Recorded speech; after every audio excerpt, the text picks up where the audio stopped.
Hey everyone, welcome back to another episode of Red Donkey Projections. My name is Lucas, and I have Eric here as always.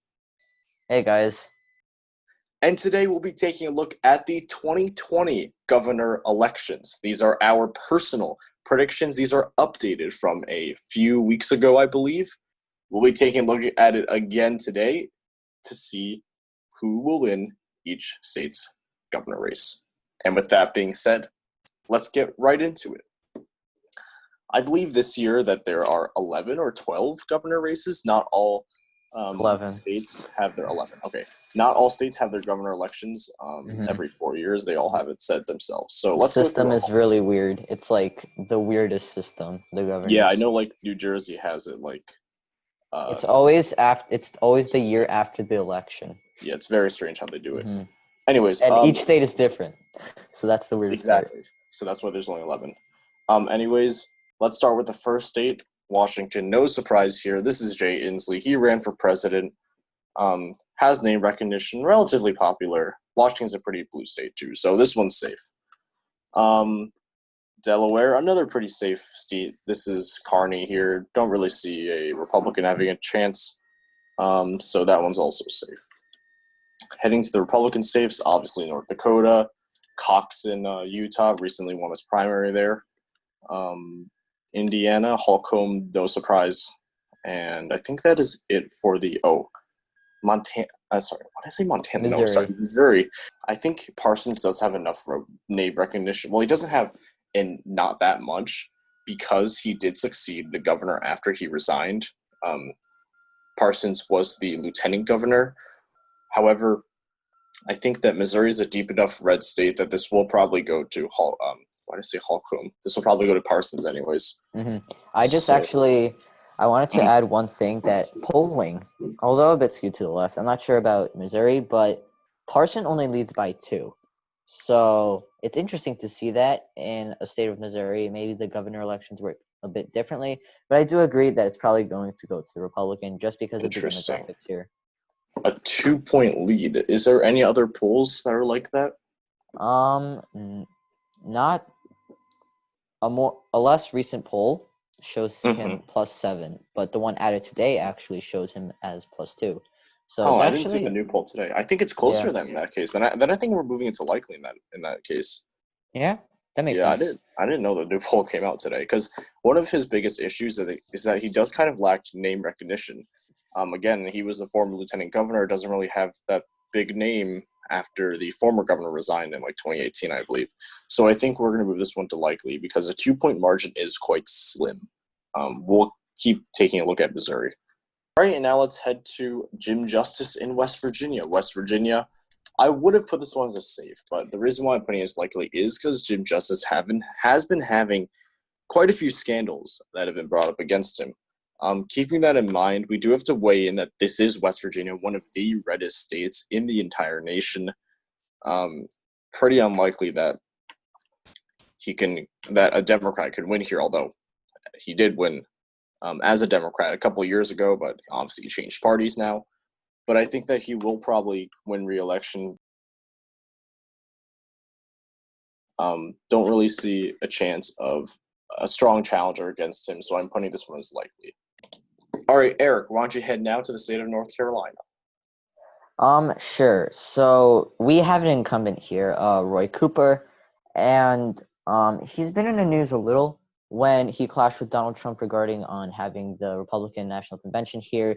He kind of swayed and disagreed because they were having a surge of cases then. So it's pretty safe to say that the people here kind of appreciate what he's doing. He is an incumbent, and in the polls, he is leading by 11 points. Again, North Carolina is a battleground state, but that incumbency advantage does help him a lot. So as a result, North Carolina is probably like a likely lean. Like he has a pretty good chance of getting it again. Yeah, I think polling does support that as well. I don't want to jump and put it as likely. I think I'll put this as lean because we got to take into note that North Carolina is relatively battleground, so it might not be that great. So I think, according to polling, taking that into account, it's a lean here from Roy Cooper. All right. How about I cover Or, yeah, do you want to do something? I'll take Montana. All right. Yeah, this is current Representative Gianforte versus the current Lieutenant Governor, Chris. No, sorry, not Chris. Cooney. Yep, Cooney. So Gianforte, I think, will take the spot. In the polls, he does lead by 4. Not a significant lead, but it's a +4, and that puts it like in a lean margin. Not just going by polling, but in my opinion, this is probably also lean, actually, in my opinion, because Montana does have a fairly conservative electorate, and I'm pretty sure they would elect this type of governor. I do think Montana will be a lean for the Republicans. Interesting. Obviously, Cooney might have a little bit of advantage considering that he has he was a lieutenant governor to a very popular governor, Steve Bullock. I don't know why I'm blanking out. He is term limited, so he can't run again. So in my opinion, I definitely agree with you. I think this one is probably also going to be a lean state. I will now cover the state of Vermont. It's actually kind of surprising that they have a Republican governor. This is such a deep blue state, one of the most blue state in the nation. Now, Governor Phil Scott is pretty popular here, and the reason for that is because although Vermont's a blue state, Phil Scott is a moderate Republican. He is, I believe, socially liberal, and economically he is more conservative. So I think that Phil Scott has a pretty good shot of winning here.